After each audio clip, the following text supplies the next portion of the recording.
So now Bajaj Housing finance limited अब देखिए 149.63 पर क्लोजिंग हुई है, यानी कि मोटा मोटा 150 पर क्लोजिंग हुई है, अपर सर्किट पर क्लोजिंग हुई है। एंड 11:30 बजे के आसपास ये अपर सर्किट लगे, उसके बाद एक भी बार यहाँ पर जो है वो अपर सर्किट ओपन होने का नाम नहीं लिया।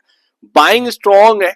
कल अपनी एक बात हुई थी कि बजाज हाउसिंग फाइनेंस में जो एक नेगेटिविटी यहाँ पर बनी है, या फिर 136 पे आसपास यहाँ पर जो क्लोजिंग हुई है, काफी खराब क्लोजिंग हुई है।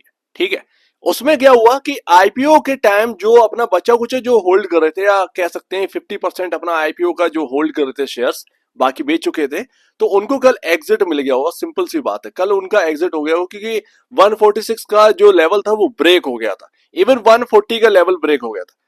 कल के वीडियो में मैंने आपसे कहा था लास्ट टाइम में कि कल होगा एक litmus test Bajaj Housing Finance का, यानी कि आज की डेट में, या तो आज की डेट में एक बढ़िया तेजी हमें देखने को मिले एंड उसकी जो क्लोजिंग होगी वो 146 के ऊपर होगी। देखना ये होगा कि 146 के ऊपर यहाँ पर जो है निकलता है तो क्या सेलिंग आ जाती है। कुछ नहीं हुआ ऐसा, स्ट्रॉन्ग यहाँ पर जो है आपका क्लोजिंग देखने को मिली है। तो कल एक जो एक अनुमान था ना कि यहाँ पर आज की डेट में कुछ बड़ा होना है, अगर होगा तो वो देखने को मिलेगा, वही यहाँ पर होते हुए दिखा है। लेकिन फैक्ट और हकीकत ये है कि इसने बहुत सारे लोगों को एग्जिट करवा दिया है।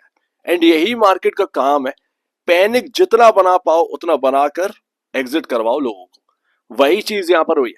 अब हकीकत ये है कि एग्जिट हो गया तो एग्जिट हो गया, उसमें आपको जो है ये नहीं सोचना है कि अरे यार गलती से एग्जिट कर दिया, आज देखिए कितनी बढ़िया तेजी होगी, मैंने बहुत गलत काम कर दिया कल के डेट में। नहीं किया, 140 भी ब्रेक हुआ, 140 भी ब्रेक हुआ, तुम्हारे हाथ में अब कुछ भी नहीं है।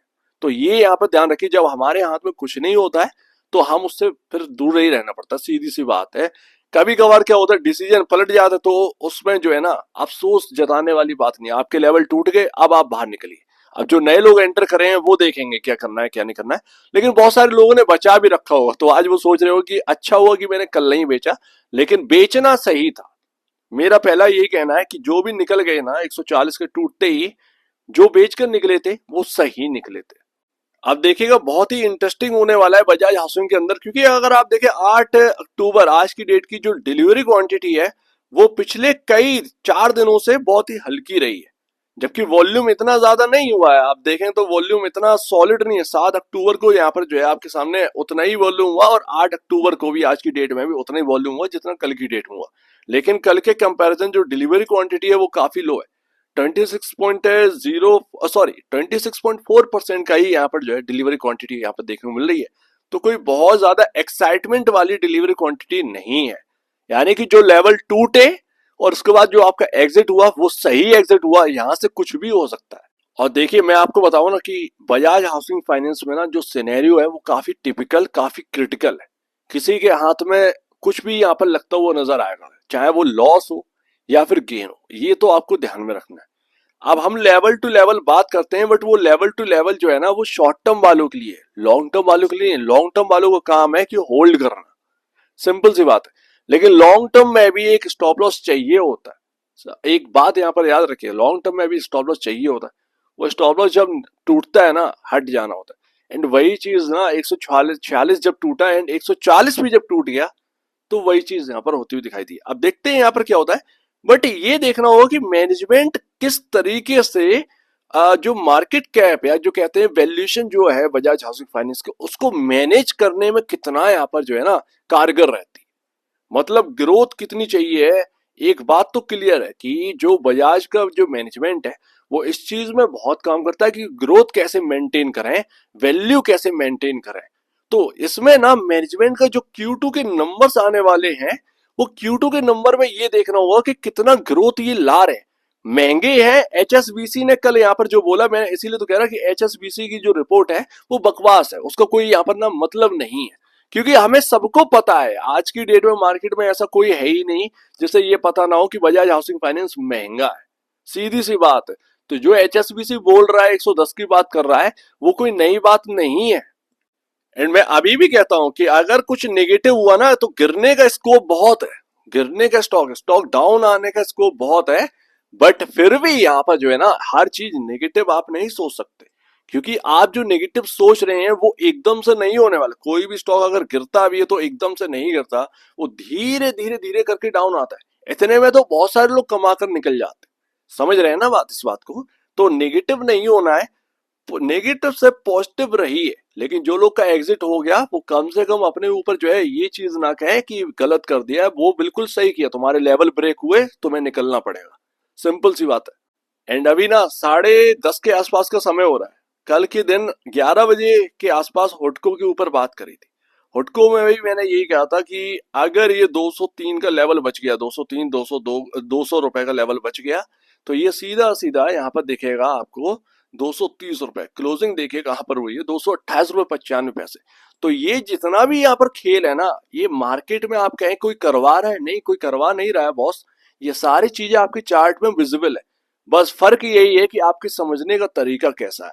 अगर आप थोड़ा सा और यहाँ पर जो है ना अपने आप को एक चार्ट की तरफ ढालेंगे, तो यहाँ पर आपको समझ में आ जाएगा। अब हो क्या रहा है मैं आपको बताऊं, कभी भी आपका पाला पड़े ना महंगे स्टॉक से, कोई बहुत कॉस्टली स्टॉक है, बहुत महंगा है, ठीक है, पूरे मार्केट में चर्चा है, तो कभी भी उसके फंडामेंटल पर मत जाओ, हमेशा उसके चार्ट पर यहाँ पर काम करिए, चार्ट पर, सिंपल सी बात है।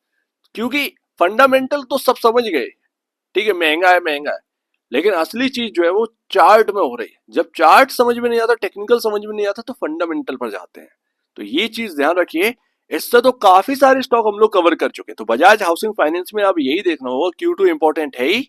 एंड यहाँ पर अब होना क्या है, मैनेजमेंट किस तरीके से इसको मैनेज कर पाता है, क्योंकि अब मैनेज करने का समय है। मैनेज कैसे करें, ये मैनेजमेंट के ऊपर। इन सितंबर का डेटा चल रहा है भैया म्यूचुअल फंड का। म्यूचुअल फंड में तो भैया आपका सबसे ज्यादा जो पैसा लगा है वो SBI Magnum Children's Benefit Fund जो है उसका 110 करोड़ रुपए इन्फ्यूज हुआ है। सबसे ज्यादा SBI इसकी स्कीम का लगा हुआ है। SBI banking and financial fund जो है ना, सर्विसेज फंड, वो 77 करोड़ का मार्केट वैल्यू है उनकी। तो ये आपके सामने म्यूचुअल फंड का कुछ डेटा है। अच्छा, इसमें ना सेलिंग का कोई भी डेटा नहीं है, ठीक है ना, सेलिंग का कोई भी डेटा नहीं है, ये सितंबर का डेटा है। तो अब ना भैया क्या होना क्या है, क्योंकि आज ना स्ट्रॉन्ग क्लोजिंग हुई है, लेकिन डिलीवरी क्वांटिटी हमारे अगेंस्ट है, कोई ऐसी सॉलिड डिलीवरी क्वांटिटी हमें देखने को नहीं मिली है। ठीक है, एक बात ये लिखनी है, मतलब ये समझनी है। जिनका एग्जिट हो गया वो बिल्कुल भी ध्यान ना दें, अब ज्यादा बेहतर। अब यहाँ पर यही देखना है कि क्या 146 रुपए अब ये बच रहा है या नहीं बच रहा है, क्योंकि अब हमारे सामने एक और नया लो है, एंड ये पैनिक वाला लो है, मार्केट की पैनिक का लो है, ऐसा वैसा लो नहीं है, ये मार्केट की पैनिक, मार्केट की सेलिंग में लगा हुआ लो है। तो ये हमारे सामने, अब जो नए खरीदार है ना वो इस पर ध्यान दे, ये अगर टूट गया तो फिर खेला लग जाएगा।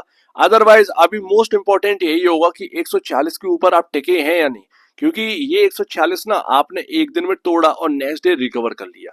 इसीलिए मैं आपसे कह रहा था कि आज की डेट में ना लिटमस टेस्ट होना है बजाज हाउसिंग फाइनेंस का।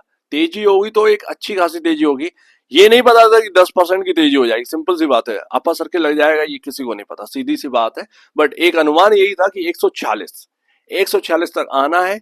क्या 140 से सेलिंग आ रही है तो फिर देखना होगा, या 140 के ऊपर क्लोजिंग हो रही तो और भी अच्छी बात है। कुल मिलाकर एक जो रेंज थी ना, इसकी एक रेंज जो बनी हुई थी 165 रुपए एंड 140 रुपए, हम उस रेंज में वापस आ गए। अब ये कहानी किधर की तरफ जाएगी ये देखना, अभी एकदम जो है वो बताना काफी मुश्किल है। जो नए लोग एंटर कर रहे हैं वो आज के जो लो है बस उस पर ध्यान दें, एंड इवन 140 के लेवल पर भी ध्यान दें। हो सकता है कि कल के दिन आपको थोड़ी सी गिरावट मिले तो वो 145 तक आए और अचानक से वो स्टॉक घूम जाए, यानी कि बजाज हाउसिंग फाइनेंस घूमने की तैयारी करे। 144 तक आए, अचानक से एकदम घूम जाए, 146 के ऊपर निकल जाए, फिर वो पता चला 150 भी टूट गया, तो ये ध्यान रखिएगा। लेकिन बहुत अच्छा सिनेरियो तभी बनेगा जब ये 165 का लेवल तोड़ देगा, जहां से बिकवाली आई थी, अच्छी खासी बिकवाली आई थी। 165 के ऊपर क्लोजिंग दे देना ये काफी इंपॉर्टेंट होगा बजाज हाउसिंग फाइनेंस में। फिर देखते हैं यहाँ पर क्या होता है, लेकिन अभी के लिए हाल फिलहाल के लिए कुछ यही है। लेकिन मैं अभी भी कहूंगा, काफी लोग यहाँ पर अफसोस कर रहे होंगे एग्जिट का अफसोस मत करिए। दो लेवल आपके सामने ब्रीच हुए, तो जो आईपीओ के टाइम बचा कर रखे थे आप 50% क्वांटिटी या 40% क्वांटिटी, अगर आपके एग्जिट हो गई है, प्रॉब्लम मत करिए। मार्केट के अंदर बहुत सारे स्टॉक्स हैं, जो लोग नए एंटर कर रहे हैं वो अब देखेंगे किस तरीके से, लेकिन आपके सामने कुछ ये सिनेरियो बनता हुआ दिखाई दे रहा है। सो उम्मीद है काफी कुछ आपको समझ में आया होगा। एक बार निवेश से पहले या बेचने से पहले अपने ब्रोकर एडवाइस से जरूर सलाह लीजिए। खुद की स्टडी करेगा, उससे बेहतर कुछ भी नहीं, खुद की स्टडी मस्ट है, तो आप दीजिए मुझे वीडियो देखेंगे वो तो धन्यवाद दोस्तों।